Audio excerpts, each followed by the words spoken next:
The latest developments now on North Korea's reported efforts to build new ballistic missiles. North Korea was supposed to suspend its missile and nuclear test and shut down its test sites around Pyongyang after making a pledge to the Trump administration. Eyewitness News analyst Lieutenant General Reginald Centracchio joins us now in studio. General, the Washington Post reports that spy satellites reportedly discovered the activity. Does this go against the agreement the United States has with North Korea? I think on the surface it does, but at the same time, you and I have talked about this several times in the past. I don't really believe that North Korea will give up its entire program, and this is evidence of that very thing.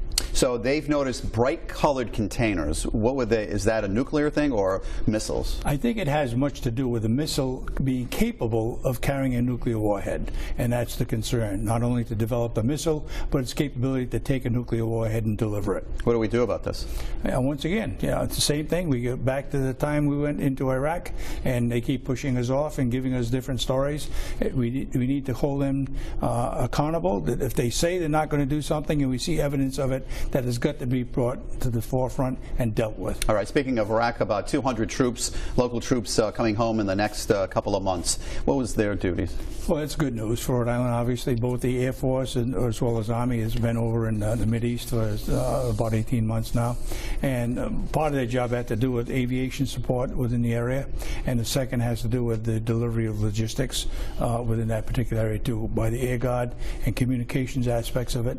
And so with the aviation, the entire contingent from Rhode Island was there, and they'll be coming home, which is good news. Okay, and we'll have the exact date coming up in just a few days. By the way, if you're looking for something to do this weekend, Leap Fest down in South County, 72 teams, I think 8 countries are being involved in this, right? It's 35th year we've been doing it. It's exclusive to Rhode Island. We're the only state that sponsors an international parachute competition.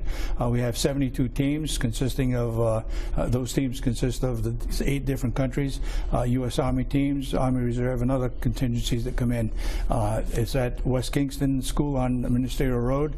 The actual thing, the opening ceremony will be at URI at 8 o'clock in the morning on Saturday. All right, and we'll have more information on our website, WDPRI.com.